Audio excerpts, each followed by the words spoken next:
Bienvenidos a Claridad Profunda. Este es un podcast donde exploramos diferentes temas del día a día, de la espiritualidad, del bienestar, en busca de paz y claridad en nuestras vidas. Así es. Hoy estamos aquí en la casa de Ser Uno, en la Laguna de San Carlos. Muchas gracias, Ezequiel, por invitarnos. Entonces, cuéntanos un poco de tu experiencia aquí, viviendo conectado con la naturaleza, y a qué te dedicas. Bueno, muchas gracias por la invitación a participar acá en esta conversación, ¿no? Acerca de cómo tener un poco más de conciencia en estos tiempos tan locos, que nos invitan, ¿no? a bucear profundo dentro de uno, en nuestra esencia, en nuestro espíritu, en nuestra misión aquí en la Tierra, ¿no? Aquí junto con mi esposa, mi compañera de vuelo, compañera de vida, Verónica Wong, que es prima acá del amigo Juan. Hemos recorrido bastante el continente, tanto ella como yo nos hemos criado en Buenos Aires, en Argentina. Ella es nacida en Panamá, es china panameña, y bueno, así digamos que hubo un momento en nuestras vidas donde nos encontramos viviendo en la ciudad, ya recibidos de nuestras carreras profesionales. Ella es arquitecta, yo estudié abogacía, y ya teníamos ahí, por suerte, un apartamentito, teníamos nuestro carro, y veíamos que no estábamos de algún modo cómodos con la vida que estábamos llevando, de algún modo de repente cumpliendo con los patrones o con esas viejas condiciones que digamos que el entorno social y familiar donde nos habíamos criado nos estaban llevando, y en esa incomodidad que sentíamos, decidimos como comenzar a viajar, ¿no? Y a ver qué podíamos encontrar. Y primero empezamos a viajar por Argentina, conociendo más profundo el país donde habíamos crecido, donde yo había nacido. Y Argentina es un país muy hermoso, digamos, con montaña, con selva, con playas, con glaciares y demás. Entonces como fue muy interesante como empezar a movernos así, a agarrar confianza en el viaje y empezar a conocer como distintas formas de vida, y gente que estaba viajando, gente que se dedicaba a otras cosas a las que nosotros estábamos habituados, y que de repente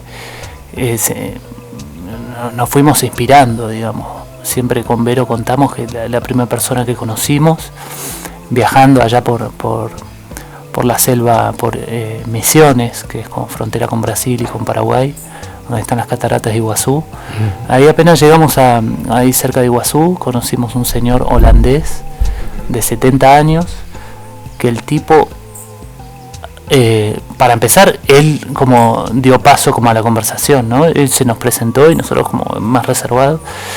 Y el man, lo primero que nos contó es que hacía funcionar su auto, tenía una bomba y lo hacía funcionar con agua. Y para nosotros fue un flash, porque dijimos, wow, se puede con agua dulce, o sea, y el tipo con su dedo lo pasó por el caño de escape y lo tenía como limpiecito, man, y nos pasó por el nuestro y era pura huella así de carbono, ¿no? Como de negrito. Hollín.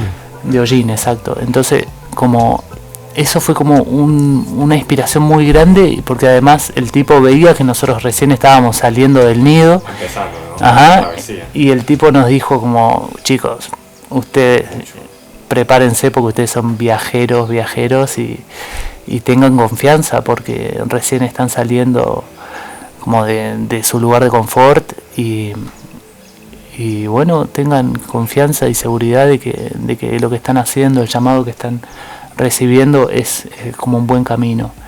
Y eso nos dio mucha confianza, como inspirarnos. Un tipo que había pasado, había vivido en Portugal en época de revolución, que había vivido tiempos difíciles, mucha experiencia de vida, y y que el tipo tenía el ojo hecho para decirnos como, hey, ustedes son como gente como con mucha fuerza interior, entonces como sientan ese llamado y conecten con él. Y luego ahí seguimos viajando por Argentina y recorriendo como 3 meses, ¿no? Y luego volvimos como a nuestra casa como para bajar un poco toda esa intensidad, para asimilar como toda esa intensidad del primer viaje y como y ver cómo nos sentíamos al volver, ¿no? Porque también ahí en el viaje. Sí, y ahí estábamos pasando como por una etapa también de mucho juicio, también como hacia nuestros amigos, amigas, familia, que de repente empezábamos a cuestionar, ¿no? Uh-huh. Yo sí. Para dar un contexto, como ¿cuántos años teníamos estaba pasando eso?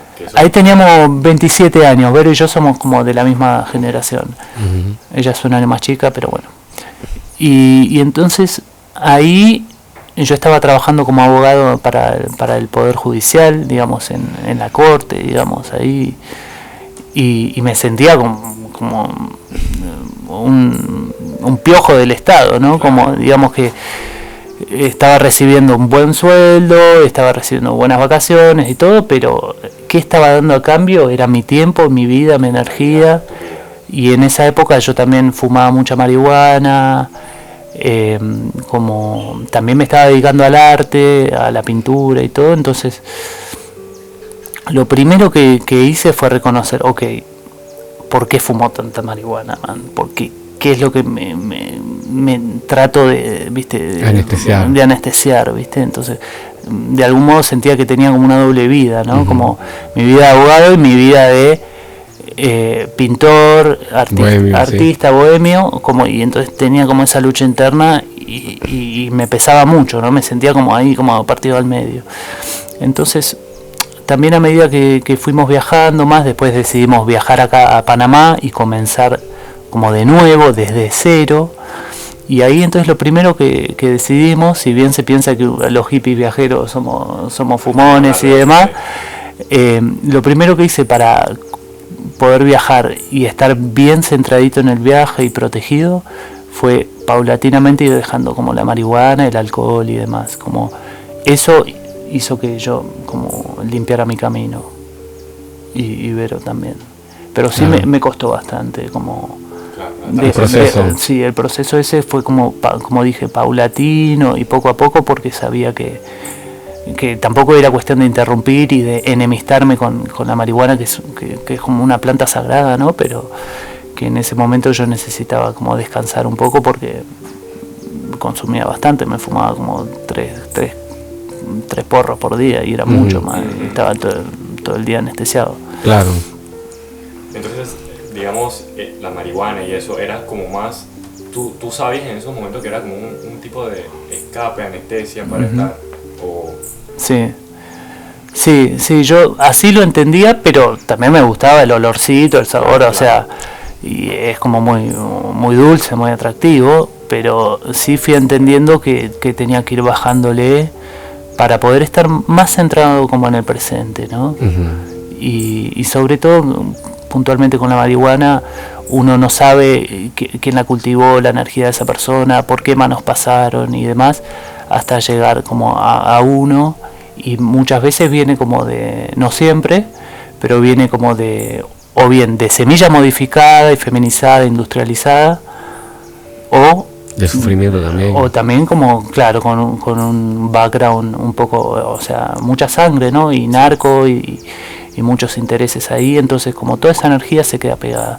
Pero aún así con el tiempo me fui como, digamos, amigando con la planta, porque siento que ella me permitió como cuestionarme cosas y empezar a abrir los caminos. O sea, volviste a descubrir como la marihuana, ahora que estamos hablando de eso, ¿no? Desde otra perspectiva. Sí, hoy por hoy no fumo. Claro. Sí, como de repente tengo aceite de cannabis y eso como para usar en el cuerpo. O a veces si de repente siento jaqueca o algo así, como antes de dormir, una gotita ahí sublingual como para descansar. Y entonces reconozco, digamos, el poder que tiene esa planta, y sobre todo hoy en día que tal vez se la está tratando así con más respeto, pero personalmente la fui dejando atrás en la medida que que fui conectando, la ¿no? Es una sustancia que mucha gente que no conoce le tiene mucha estigma negativa. Claro. Entonces, yo creo que eso es lo que tratamos de conversar en el podcast, que no todo tiene que ir como acompañado de algo, ¿no? Y si podemos lograr como ver las cosas claramente, así como tú le diste otra perspectiva a la marihuana. Y también, lo que Hernandito me dio mucha curiosidad, cómo creo que la gente de la sociedad hoy en día piensan que vivir espiritualmente tienen que llegar a hacer ciertas cosas y no tiene que ser así como tú dijiste, tenías tu vida de abogado, alguien profesional en la sociedad que hoy vivimos, también tenías tu otro lado donde dices eras artista, pintor, más bohemio. Entonces me pareció muy curioso como dices, esos dos chocaban, que eran dos tú, pero antes cuando lo estabas contando me puse a pensar, de verdad que el abogado eras tú, o sea, sí eras algo que hacías, pero yo creo que el verdadero tú era esta otra persona que quería expresarse en las artes, expresarte en las artes, dedicarte a otras cosas. Yo diría que, no sé cómo tú lo pienses, ese eras el tú de verdad, creería. Sí, era como una búsqueda, ¿no? Porque tampoco, digamos, en el mundillo del arte allá en Argentina y todo, en la ciudad me sentía tan cómodo, porque como todo círculo, de repente hay mucha vanidad, hay muchos como intereses y todo, entonces como que tampoco me sentía tan cómodo en esos lugares. Como aparenta para ver quién es más y quién es más artístico. Sí, o relaciones de repente donde un poco superficiales, ¿viste? Es como que... Hay un ego del artista. Por supuesto. Si bien uno puede inspirarse y todo, es como que no me sentía tan a gusto. Incluso me pasó que de repente había participado en una exposición colectiva donde también a la noche era medio fiestita y demás, y habían como sustancias, ¿no? Claro. Química, ácido, no sé, unas cosas que consume la gente. Psicodelia. Sí, y me robaron un cuadro, man. Me robaron un cuadro que después terminó apareciendo, pero eso fueron todos señales donde yo decía, como, claro, no es por acá. Si bien, al igual que que lo que hablaba de la marihuana, era parte de mi camino de ir abriendo, es como, eran lugares donde yo recibía señales, donde decía, ok, hay que ir hacia otros lados, ¿entendés? Y toda esa época donde me robaron el cuadro coincidió donde yo empezaba a viajar, y el cuadro apareció y me lo devolvieron mientras yo estaba viajando. Entonces yo decía, ok, tengo que seguir en este camino, ¿entendés? Era una señal. Ajá, eran señales ahí que iba recibiendo y que me mostraban que mi intuición estaba aflorando, ¿no? Como de limpiarme, de ir como desde la alimentación, porque en Argentina también mucho asado, mucho alcohol, mucho fútbol y demás, como todas esas cosas donde yo ya las había transitado y ya no me sentía tan cómodo, ¿entendés? Entonces como aprender a conectar ahí con la intuición y a partir de ahí poder escucharme. ¿sabes? Escuchar la voz interior y no solamente tratar de hacer las cosas para complacer a otras personas, de que bueno, voy a ser feliz si todas las otras personas son felices, viéndome haciendo estas cosas que no necesariamente me causan una felicidad real. Y lo interesante de esto, como todas las cosas que son positivas o negativas que pasan en tu vida te dan una lección, que la única forma de aprenderla y superarla es dándote cuenta y aplicando una nueva intención hacia ello, ¿sabes? Digamos, esto como en el caso de soy abogado, hice la carrera, ejercí, no me sentí cómodo y eso te definió a ti, bueno, esta no es mi área, ok, ¿dónde me puedo ir? ¿Hacia qué otro lugar? Y entonces te permites la oportunidad de explorar hasta encontrar un lugar donde tu frecuencia se sintoniza con mayor armonía. Y eso a veces pasa mucho con la sociedad ahora que estamos viviendo con tanto estrés, tanta angustia, es porque es una angustia continua desde que tú naces hasta que tú mueres y tú no puedes salir de ese ciclo porque tienes tantas expectativas de tantas personas encima tuyo que imagínense en países como digamos en Asia, que si tú no pasas un examen la gente se suicida o si pierdes tu trabajo no sé qué, te suicidas, sabes, como que ya no le ven un sentido a su vida cuando en realidad no ven esa situación como algo para decir, bueno, te quité esto para que tú tengas otra oportunidad de descubrir algo más profundo. Sí. Yo creo que es como, yo creo que es algo que todos en este camino, que emprendemos un viaje así en lo espiritual, en la búsqueda de nosotros, de la esencia, no nos muchas veces, por lo que dicen, en la sociedad no nos permitimos ver las otras posibilidades. Entonces, creo que eso es lo que nosotros tratamos de explorar, ¿no? Que siempre hay otras posibilidades, no todo tiene que ser como nos dicen en la sociedad. Hay muchas cosas y la cosa, creo que de alguna manera buscar el balance de poder cuando se nos presenta, cuando podemos ver estas nuevas posibilidades, así como tú has caminado todo este camino que tienes, y poder explorarlas, pero de una manera inteligente. Tampoco es que salirte y no sé, sin un pequeño plan. Así como tú dices, tú volviste a casa en Argentina, luego vinieron a Panamá y luego hicieron poco a poco buscar eso que sentías con tu intuición. Sí. Y hoy en día nos encontramos aquí. Sí, personalmente es como que siempre sentí esa intuición como de, ok, abrir y luego como volver a sentir como el calor familiar, los amigos. Entonces como siempre como salir, juzgar de algún modo y crecer y luego volver para abrazar también todas las raíces, ¿no? Porque nunca, o sea, si uno se enoja y digamos, sí, se enoja con todo eso, se cierra. Entonces como hay que abrazar todo, hay que perdonar, hay que limpiar. Y una vez que eso está limpio, también se abre espacio para cosas nuevas, ¿no? Pero se tiene, es un proceso como... Es un proceso. Como olas. Es suave, es de a poco, y es reconciliar. Y cada persona también ha atravesado como sus experiencias, algunas más fáciles, otras más difíciles, que no es tan fácil de limpiar. Pero bueno, hay que abrir, hay que observar, hay que cuestionar, y luego también hay que abrazar, hay que volver a sentir, a fundirse en esa energía del amor, de la familia, de los afectos y todo eso. Mira, algo que así en esta conversación que estamos teniendo, me pongo a pensar, o sea, todos somos como una casa, entonces yo creo que es un ejemplo donde a veces salimos de casa, no nos vamos muy lejos porque tenemos miedo de no saber cómo volver. Salimos poquito, volvemos, asimilamos con el amor de la familia, todo eso, y cada vez nos vamos más lejos. Podemos ir más lejos, salimos, entramos y llegamos a un punto donde creo que es el camino que estamos, ¿no? Ya vemos ya tenemos como un entendimiento de las cosas y podemos volver a nosotros, a nuestra casa, es la misma casa, pero ya como con más comprensión de todo, de la vida, ¿no? Sí. Con más apreciación de todo, claro. Pero es como un proceso, es como el ejemplo de la casa. Uno cuando es niño no se va muy lejos de la casa, cuando juega, pero mira que ahora que somos adultos no podemos ir que tan lejos a otros países y volvemos a casa. Sí.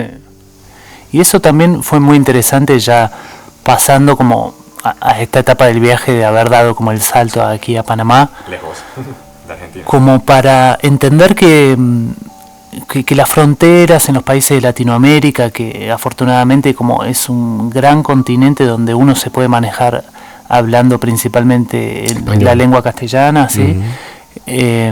Como derribar ahí esas fronteras, ¿no? Y digamos que uno viene de Argentina, que es allá el culo del mundo, y también hay como mucho orgullo por el fútbol, por el asado, lo que sea, la política, la ciencia, la literatura, demás.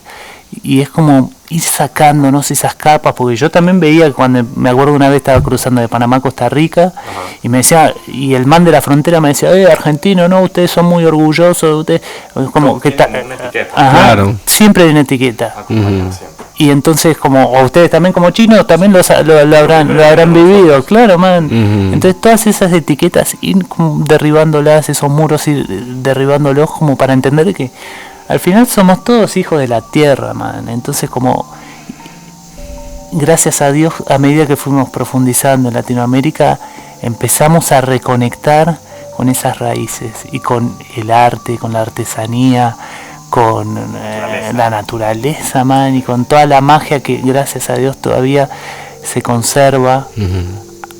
O sea, en cuanto a cultura, en cuanto a conocimiento, hay mucha gente como haciendo esfuerzos muy grandes por proteger la semilla nativa, por proteger la cultura, por proteger las lenguas nativas, y todo eso. Entonces, como en la medida en que fuimos conociendo eso y sintiéndolo de corazón, fue un llamado, ¿entendés? Y ahí fuimos entendiendo, ok, habiendo pateado el tablero y comenzado de cero, empezar a sentir como ese llamado y esa conexión con la Pachamama, ¿no? Con la Madre Tierra, y sentir, ok, puedo dejar a toda mi familia, puedo dejar a todas mis amistades, todo detrás, los tengo en el corazón y esa conexión está desde el amor, pero mi llamado y mi misión, si es que de algún modo la puedo visualizar cada tanto, es el compromiso con la Madre Tierra. Y así es que fuimos aprendiendo con distintas ceremonias, con distintas medicinas, con distintos caminares, como, ok, esta conexión con la Madre Tierra es lo más importante y es nuestra misión en la vida, compartirla con la gente que se va acercando aquí a nuestro proyecto, o con gente que tiene proyectos paralelos, así como ustedes, ¿no? De compartir como un mensaje, de compartir semillas, de compartir experiencias. Entonces, nosotros recién estamos aquí establecidos en esta tierra, que es de una tía de Verónica, hace 3 años y medio, y llegamos aquí porque después nos fuimos a India. ¿Ah, sí? Sí. O sea, después de haber recorrido 2 años el continente latinoamericano, llegamos hasta México y demás. Después dimos un salto, volvimos a Argentina y dimos un salto a India, un poco menos de un año, un año ya. Sí, y en Nepal, como para aprender acerca del yoga, que ya los dos veníamos practicando mucho yoga hace muchos años, y Vero sacó como su licencia, su profesorado ahí de yoga, sobre todo de Ashtanga y de Hatha, y en mi caso, mientras ella hacía todo ese profesorado, yo estaba viviendo ahí en Rishikesh, ¿no? Estaba viviendo ahí en un ashram y la filosofía en la calle, ¿no? En la alimentación, en la música, viviendo bonito ahí, caminando, ahí solo con una faldita y ya, o sea, encuerado, en pata, monos, el río Ganges y ya, man, ahí como 1 mes y pico. Después nos fuimos para el norte de India y estuvimos en unas conferencias con el Dalai Lama. Lo teníamos ahí cerquita, man, Dalai Lama, entonces y todos refugiados tibetanos y todo. Y en esos momentos yo decía, wow, como estos regalos que tiene la vida también para uno, ¿no? En la medida en que uno se anima y decir, wow, esto estaba como en mi camino, qué impresionante. Y entonces ahí también, de nuevo, como sintiendo internamente que esa conexión y que esa búsqueda estaba ahí y uno estaba en sintonía con eso. Exacto. Y luego de ese viaje a India es que dijimos, ok, ya es tiempo de establecernos ahí en Panamá y llevar a cabo este proyecto, así como un puente invisible que conecte Latinoamérica, o sea, Sudamérica y Centroamérica, ¿no? Como Panamá, con esa herida que tiene, digamos, a nivel energético, con lo que fue el canal, que es un corte que se le hizo al territorio y demás, con sus causas económicas y todo, buenísimo, lo que sea, pero había necesidad de trabajar a nivel espiritual y energético aquí en Panamá, conectando así con un mensaje bonito, sobre todo porque este tipo de proyectos como el que tenemos aquí, de compartir semillas, de compartir como experiencias, de trabajar en lo espiritual, con Vero veíamos que en todos los países de Latinoamérica habían proyectos así, en comunidades y demás, pero aquí en Panamá no había. Había algún que otro proyecto como ahí de Caluyala, pero no profundo, que de repente está encarado desde un lugar más, desde una economía, digamos, como el punto de inicio, ¿no? Con un objetivo así. El lugar es hermoso y todo, y sin dudas debe haber gente como trabajando bonito, pero nuestro enfoque era distinto. Nuestro enfoque era, ok, el punto de inicio que sea como un rezo bonito. Y ahora ya bajando acá lo que es el proyecto aquí la primera vez que llegamos, esta tierra, vuelvo a repetir, pertenece a una tía de Vero, que ella en los 90, inicio de los 90, ella venía acá a esta comunidad a hacer trabajo social, porque este es un lugar bastante inaccesible, en un camino de tierra y piedra, y ella venía a tiro a lomo de caballo o venía en algún camión que pudiera subir, y atendía a esta comunidad en las necesidades, compartiendo clases de inglés, haciendo trabajo social y demás. Y en ese peregrinar por acá, ella compró esta tierrita y durante 20 años no había hecho como nada, nada básicamente. Lo que había hecho era sembrar un bosque de pino muy, muy grande en el lomo de esta montaña, y como el pino es un árbol que, digamos, que no pertenece a esta floresta, sino que es muy invasivo, porque se reproduce muy fácil por la semilla, entonces impide que digamos que la floresta natural de aquí, los árboles nativos de acá, crezcan con su espacio, retengan como humedad, retengan agua en el suelo y demás. Entonces el pino, al ser tan invasivo, se va comiendo de alguna manera lo que es el bosque nativo de acá, y entonces nosotros al venir por primera vez aquí lo visualizamos de inmediato. Ok, aquí hay que hacer algo, y sentimos como ese llamado de decir, ok, después de varios años de viajar, este es el lugar donde podemos bajar un poco toda esa info que fuimos recibiendo, y utilizamos, obviamente habiendo sacado los correspondientes permisos y todo bien, fuimos cortando poco a poco, y con esa misma madera del pino construyendo este espacio. Y lo que notamos es que en esos 2 años y pico, o 3 a esta altura que ya han pasado, cómo se ha ido recomponiendo el suelo nativo. Empezamos a reconocer árboles, hay uno que le dicen mangle de montaña, macano, guarumo y demás, como árboles nativos que ya van empezando como a Guayacán a cobrar como su fuerza y su espacio, ¿no? Es algo que siempre tratamos de conversar en el podcast, que podemos trabajar, o sea, podemos vivir modernos en la sociedad del siglo XXI, pero como alrededor, junto a la naturaleza. No hay que destruirla totalmente, y tampoco es necesario vivir full en el monte, como a veces decimos los monjes y eso. Se puede vivir en armonía con la naturaleza. Sí. Así es. Eso es lo que a veces nos ponemos a conversar, y es un claro ejemplo de eso. Sí, nosotros, bueno, para empezar, cuando llegamos aquí habían serpientes, había conejo pintado, hay armadillo y demás, pájaros, obviamente. Ñeque y eso. Ñeque. No, ñeque sabés que no he visto, pero sí hay un armadillo que vive por acá atrás. Un armadillo. Ajá, y sobre todo con el tema de las serpientes, que son guardianas de la tierra, ¿no? Recordemos que la serpiente representa como, bueno, la serpiente Kundalini, o la imagen, creo que es egipcia, como de la serpiente y una espada, como de la medicina, ¿no? El bastón de Eucapio, creo. Entonces, históricamente la serpiente fue asociada con la medicina, o los shipibos, con la sabiduría también. Con la sabiduría. Entonces, como y sacándonos también como esa mirada y ese temor con la serpiente. Y cuando me he cruzado aquí serpiente, obviamente me pegué mis sustos, pero conviviendo en armonía. Jamás matamos una serpiente acá, no, ni Vero ni yo.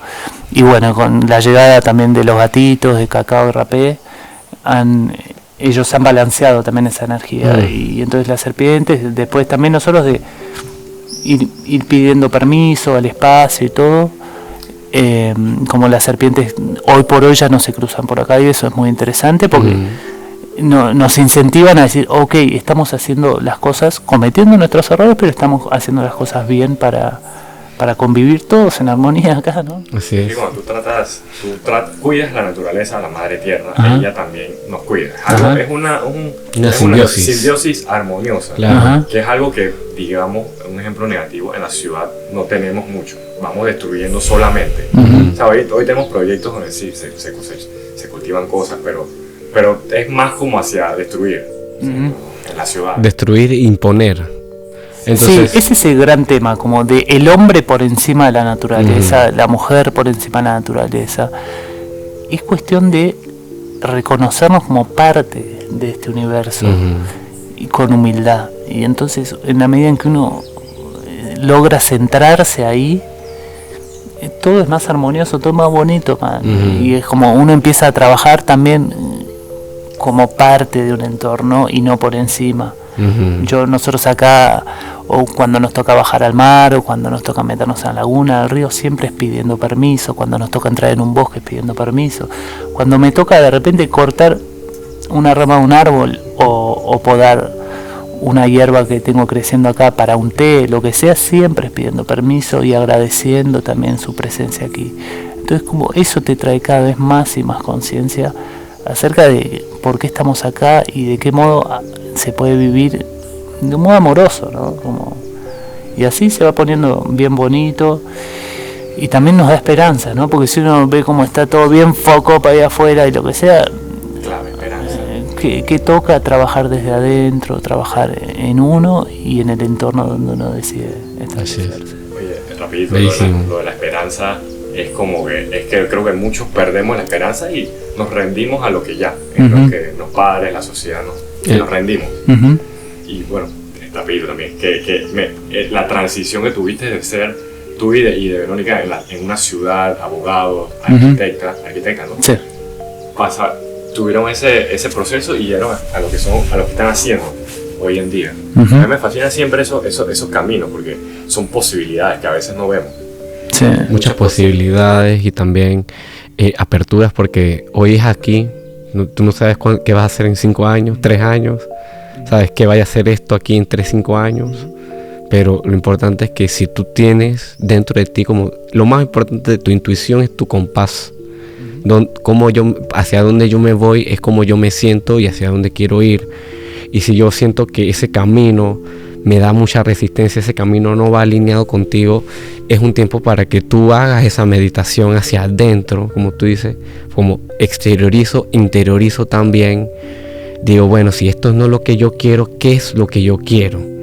¿Sabes? No solamente dejárselo a la merced de esto no quiero y voy a caer en otro lado y vuelvo a no querer esto y así sucesivamente, y tú solamente vas a ir acumulando cosas que uno no quiere. Y entonces lo importante es, digamos, tener el enfoque claro en la vida. Por lo menos yo quiero vivir en paz, yo quiero vivir en una armonía con la naturaleza, porque dentro de ello también soy naturaleza, soy biológicamente como cualquier parte de ella. Así como nací, cuando yo me muera, iré a la tierra o me quemarán y seré polvo. Y es donde nosotros no entendemos que la parte más profunda de nosotros no es el cuerpo, sino el espíritu.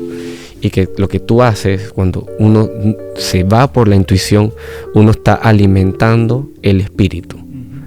Más que alimentar el cuerpo, porque nosotros queremos alimentar el cuerpo de todas las formas posibles, con todos los excesos, para sentirnos mejor, cuando en realidad al hacer cosas que nos dan verdadera satisfacción, es lo que te va como, sabes, potenciar y te va a dar más energía vital. Sí, hablando un poco de eso, como también a nosotros, como al establecer el espacio acá, sí lo visualizábamos como un lugar que queda relativamente cerca de la ciudad. O sea, no nos fuimos a internar bien metido allá en el monte, en la selva, lo que sea, sino que entendíamos que tenía que ser como un lugar accesible para la gente y sobre todo para nosotros poder funcionar como de un modo práctico. Nosotros tenemos auto, carro, tenemos herramientas como, no sé, motosierra o celular. Entonces, sí, obviamente pasé y paso por momentos así de cuestionamiento de, hey, estoy con todo esto, pero tengo un auto que consume gasolina, o tengo un celular que tiene litio y demás. Entonces, como todavía también entendiendo que estamos como en una etapa de transición, digamos, desde lo que fue salirnos de toda esa sociedad donde crecimos, y hoy por hoy estamos como a un costadito, y sin juzgar tanto, porque también no me voy a permitir juzgar si yo todavía consumo cosas de esa sociedad. Si bien me gustaría, qué sé yo, tener mi caballo o tener un bote y estar como, digamos, más conectado. O sea, entiendo que son momentos como de transición, posiblemente para que en un futuro ya haya, con esta experiencia, haya logrado como, ok, ya puedo ir más a fondo todavía y más alineado con mi sentir, pero sin caerme tan duro como con eso, porque es parte del aprendizaje. Proceso, ¿no? Sí. Hay que hacerlo hay que pensar, eso no es tirarse por tirarse. Por eso me encanta como dices que en cada proceso hay cosas que considerar, pues. No es que hoy vengo y tumbo el bosque y construyo mi cosa. Hay cosas que tenemos que evaluar, claro, ¿no? Sí, más bien. Es el yin, el yang. Sí. Y después buscarle el balance. No puede ser 100% blanco ni 100% negro. solo la combinación de las dos hace que sea perfecto. Sí. Y todo es uno, en la que dependiendo del calibraje que tú lo pongas, se va estando, ¿sabes?, en el juego de la vida. Pero la vida es así, uno sabe que todo pasa. Lo que importa es que cómo tú puedes estar visualizando cada momento y aprovechando para hacer un aprendizaje más profundo para nuestra vida, que nos va a nutrir. Eso ayuda a poder escucharnos, claramente. Sí. Así como tú has escuchado este llamado a través de tu intuición, poder explorarlo. Creo que eso hoy en día, en el siglo XXI, no importa que ya tengamos, poder ver la posibilidad y después ser inteligente para poder explorarlo. Creo que eso es lo que todo... No va a ser igual mi experiencia y la tuya y la de Ezequiel con la de otros, pero poder explorarlo de nuestra forma inteligentemente, así como dices, adaptado a estos tiempos, ¿no? Carro, teléfono, y quizás ya con más tiempo, más conocimientos, ya poder hacer una transición quizás completa, así como dices, caballos, dejar gasolina. Eso, como te dije, 3, 5 años, 10 años, quién sabe, exacto. 20 años tal vez ya no necesitemos eso, pero existiría el poder de la telepatía a otro nivel, ¿sabes? Existiría ya no necesidad de usar carro, puedas usar levitación, pero todo eso todavía es proceso. Pues cuando lo que estamos haciendo es que tenemos que, por eso que digo, hay que trabajar más en la parte espiritual para que ya la parte material no sea tanto una limitación. Sí. Que van en calma y mientras más lo vas, como dice, abrazando esas cosas, esas heridas también, más te van a ir fortaleciendo a ser lo que eres, y que cada vez que tú puedas mirar a alguien con compasión, cada ser viviente, cada existencia del ser sea mirada con amor y con una apreciación de todo, sin etiqueta. Tratamos de explorar. Oye, de verdad que es buenísimo, porque como dices, está situado estratégicamente, inteligentemente también, cerca de la ciudad. Porque si una movida así no muy inteligente, quizás alguien puede haber sido muy lejos y hacer inaccesible algo que debería tener cerca. La verdad que si tú hubieras estado más metido, yo no hubiéramos venido hoy nada más para hacer este podcast, y a la misma vez para visitar y buscar unas cositas de la naturaleza. Sí, porque realmente, bueno, en parte, obviamente, todo el concepto que desarrollamos del proyecto siempre fue... Nosotros hemos vivido con Vero en distintas comunidades, y nosotros no queríamos armar una comunidad cerrada, porque en el fondo eso, a partir de nuestra propia experiencia, creaba como un pequeño mundillo, claro, y una distancia. Y entonces, como nosotros acá, esta es nuestra casa, es un espacio abierto también para recibiendo a la gente, en conexión obviamente. Para nosotros la comunidad aquí son el mismo pueblo de La Laguna, y también la comunidad son los amigos y amigas que van llegando, y a partir de ese intercambio también de experiencias, de energía, o sea, vamos aprendiendo y fortaleciéndonos. Nosotros brindamos lo que hemos aprendido, lo que hemos desarrollado en este tiempo, y también la gente nos brinda todo su conocimiento, y entonces en ese flujo de intercambio de energías es que se ha dado todo este crecimiento, y confiamos que puede crecer mucho más, y que cada persona puede ir desarrollando también el intento de lograr como lo mejor de sí mismo, de sí misma. Ese crecimiento es individual y es colectivo. Es la intención. Sí. Y curioso también, va el nombre del proyecto. Es Ser Uno. Muy bonita la conclusión. Ser uno, todo para volver a ser uno. Ser uno exacto. Uno mismo. Exacto. Uno con todos. Qué belleza, en verdad. Entonces sí, todos esos conceptos fueron ahí pensados, como Vero y yo también veníamos del palo del arte, como se dice en Argentina, como todo ese modo ahí de ir pensando, digamos, como artísticamente y conceptualmente el producto que queríamos ofrecer. Tiene ahí todo un trabajito bonito, ¿no? Y romántico detrás. Qué belleza. Sí. Bueno, vamos a terminar el episodio hoy. Dale. Pues si no, podríamos hablar un montón de tiempo más. Yo creo que 2 horas si se pudiera, porque el mundo y todo esto, la naturaleza es así, sutil pero de tanto poder. Y claro, y simplemente tenemos que abrirnos a la oportunidad de que eso entre en nosotros y que nos ayude a sanar cada una de las cosas que tengamos que sanar, y que mientras que nuestra intención siempre sea el mejor hacia mí y hacia las personas que pueda tener a mi alrededor, siempre será, todo va a fluir, sí, funcionar, va a ser siempre su forma. nutrición para el alma. Hay que confiar. Así es. Un gusto, Ezequiel. Muchas gracias. Hermanito. Oye, Bueno, bro, a todos muchísimas gracias. Bendiciones. Namaste. Namaste.